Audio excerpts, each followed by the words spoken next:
भगवान क्या कहते हैं, किसी ने सुना है ना?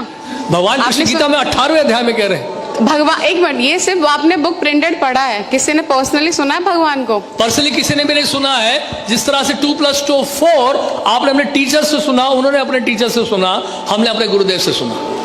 अभी आपने कहा कि कृष्ण नाम का लेके आपको कोई कष्ट नहीं मिलेगा, राइट? अगर आप कृष्ण के शरण में जाते हैं तो आपको कोई कष्ट नहीं होगा, या जीवन में कोई कष्ट आने वाला है तो कृष्ण खुद हरण कर लेंगे। हमने ये तो नहीं कहा कि कष्ट नहीं आएगा। आपने ये कहा था कि अगर आप कृष्ण नाम लेते हैं तो 100% गारंटी कि अगली योनि आपको इंसान की मिलेगी, मनुष्य का मिल जाए। जी, ये गारंटी कैसे लेते हैं आप? स्वल्पम क्या है? स्वल्पम ही अपि यस्य धर्मस्य त्रायते महतो विहार। भगवान गीता में इसलिए कह रहे हैं कि अगर थोड़ा सा भी आप इस मार्ग में बढ़ेंगे, बड़े से बड़े खतरे से बच जाएंगे कि कम से कम आपको मनुष्य जीवन तो प्राप्त होगा। शुचि नाम स्मृताम गेहे योग भ्रष्ट विजायते। तो भगवान गीता में ये कहते हैं अगर आप भक्ति पूरी भी नहीं कर पाते, थोड़ा सा भी कर लेते हैं भक्ति, तो क्या होगा? आपको ब्राह्मण परिवार में जन्म मिल जाएगा, धनी परिवार में जन्म मिल जाएगा, अच्छे घराने में जन्म मिलेगा और दोबारा भक्ति करने का अवसर प्राप्त होगा। और अगर मैं भक्ति ना करूँ तो? हाँ जी, अगर मैं भक्ति ना करूँ तो मुझे भक्ति ना करो तो कर्म के अनुसार चलना पड़ेगा। फिर कर्मणा देव नेत्र न जंतुर्देहो भवते। मेरे एक जानने वाले हैं, पिछले 10 साल से वो डिवोटी हैं यहीं के, ठीक है? अभी 6 महीने पहले उनकी फादर की डेथ हुई थी। ओके, तो ये कृष्ण भगवान ने ये जो कष्ट उनको दिया, क्यों दिया? वो तो 10 साल से इनके डिवोटी थे।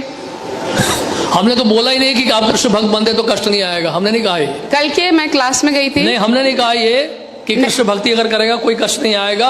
उसको कष्ट आएगा, कष्ट करने की, जो सहन करने की दृष्टि बदल जाएगी। जैसे कि एक व्यक्ति जो है सड़क पे जा रहा है और साथ रास्ते में बैरियर्स हैं, स्पीड ब्रेकर्स हैं, तो एक व्यक्ति ठेले में जा रहा है, दूसरा व्यक्ति मर्सिडीज में जा रहा है। तो मर्सिडीज में जा रहा है वो भी उसी सड़क से जा रहा है, झटके उसको कम लगते हैं। कहने का मतलब यह है कि कष्ट जो है भक्तों के जीवन में भी आता है, सहन करने की शक्ति भगवान देते हैं। यानी कि जहां पे पांव कटना होता है वहां पे सुई चुभती है केवल आप। तो कष्ट तो आएगा ही आएगा। ऐसा कभी ना सोचें कि हम कृष्ण भक्ति में लग गए तो हमारे जीवन में कोई कष्ट नहीं आएगा। इनफैक्ट भक्त तो प्रार्थना करते हैं भगवान से कि हमें और कष्ट दीजिए। विपदा संता ता शाश्वत तत्र तत्र जगत गुरु भगवत दर्शनम स्याद पुनर्भव दर्शनम। आप कुंती महारानी कह रही हैं आप हमें और कष्ट दीजिए, और कष्ट दीजिए, और कष्ट दीजिए, क्योंकि आप अगर कष्ट देंगे तो आप ही का स्मरण करेंगे। अब आपका स्मरण करने का मतलब यह है दोबारा जन्म मृत्यु जरा व्याधि के संसार में दोबारा नहीं आना पड़ेगा।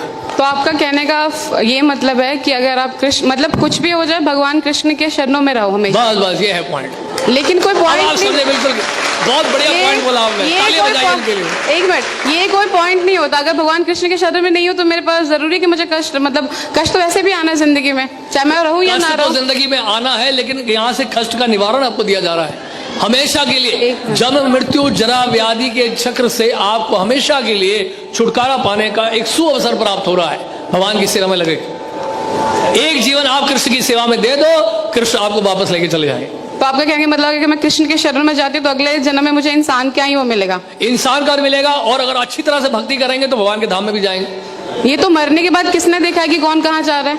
हाँ जी, मरने के बाद कौन जानता है कि कौन कहाँ जा रहा है? हाँ, इस बात की गारंटी कौन लेता है? सामान्य लोग नहीं जानते हैं, लेकिन भक्त जानते हैं। यम यम वापि स्मरण भावम त्यजते अंते कलेवरम तम तम एवैते कौन्तेय सदा तद्भाव भाविता। अंत काल में जिसका भी आप स्मरण करेंगे उस तरह का शरीर आपको मिलेगा। भगवान गीता में कह रहे हैं। तो आपके भक्त जानते हैं कि मरने के बाद कौन कहाँ जा रहा है, राइट? हाँ, 100%। तो मैं उन भक्त से मिलना चाहती हूँ एक बार।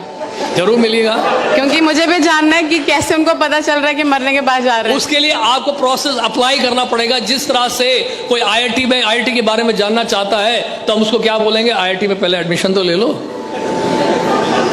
आईआईटी में जो सिलेबस उसको तो फॉलो कर लो, वहां के प्रोसेस को तो फॉलो कर लो, वहां के रूल्स एंड रेगुलेशंस को फॉलो कर लो। इट्स अ काइंड ऑफ फोर्समेंट कि आप किसी को फोर्स कर रहे हैं कि जबरदस्ती आप हम किसी को फोर्स नहीं कर रहे हैं, आपकी इच्छा पाइए, नहीं इच्छा मत आइए।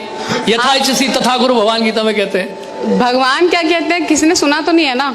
भगवान कृष्ण गीता में 18वें अध्याय में कह रहे हैं। भगवान, एक मिनट, ये सिर्फ आपने बुक प्रिंटेड पढ़ा है, किसी ने पर्सनली सुना है भगवान को? पर्सनली किसी ने भी नहीं सुना है। जिस तरह से 2+2 4 आपने अपने टीचर से सुना, उन्होंने अपने टीचर से सुना, हमने अपने गुरुदेव से सुना। तो गुरुदेव हमने प्रभुपाद से सुना। जैसा स्कूल में जाते हैं तो टीचर सिखा रहे हैं 2+2 4 गए थे सुनने कृष्ण भगवान से। अपने टीचर से अभी कभी आपने पूछा है स्कूल में अपने टीचर से what is the proof that 2+2 is 4? What is the proof this is A this is B? Teacher ने कभी जवाब दिया ना, आपने पूछा ना कभी वो जवाब देंगे। बट ये तो अंधा ज्ञान हुआ ना फिर। हाँ, तो इसका मतलब जो स्कूल में पढ़ाया जा रहा है वो भी अंधा ज्ञान है। स्कूल की बात नहीं है, आपने कहा कि जो आपके गुरु ने बताया स्कूल आपने की वो बात चीज़ ही कर है, ली। क्योंकि ज्ञान तो ज्ञान है, वो भौतिक ज्ञान है, आध्यात्मिक ज्ञान है। भौतिक ज्ञान में आप विश्वास कैसे कर लिए कि 2 + 2 4 होता है? आप कैसे मान लिए ABCDEFGHIJ है? आपने कैसे विश्वास कर लिया अल्फाबेट्स को? टीचर कहता है मैंने अपने टीचर से सुना, वो टीचर कहता है मैंने अपने टीचर से सुना, राइट? ये है सिस्टम ऑफ अथॉरिटीज को कहते हैं डिसेंडिंग प्रोसेस। इसी तरह से गुरु परंपरा के माध्यम से, एक प्रमाणिक गुरु परंपरा के माध्यम से हम जान पाते हैं भगवान कृष्ण की शिक्षाओं को। सबसे पहले आपको ढूंढना पड़ेगा कौन सी यूनिवर्सिटीज हैं बोनेफाइड हैं, कौन से स्कूल हैं जो रिकॉग्नाइज्ड है CBSE के द्वारा। उसी तरह से वैष्णव सिद्धांत को समझने के लिए, इस आध्यात्मिक ज्ञान को प्राप्त करने के लिए हमें सबसे पहले ढूंढना पड़ेगा कि प्रमाणिक स्रोत कहाँ कौन सा है जिससे हम भगवान कृष्ण के बारे में जान सकें। इसके लिए हमें शास्त्र पढ़ने पड़ेंगे। तो उन शास्त्रों में इस प्रकार से वर्णित है। और बताइए। बस ठीक है। अल्लाह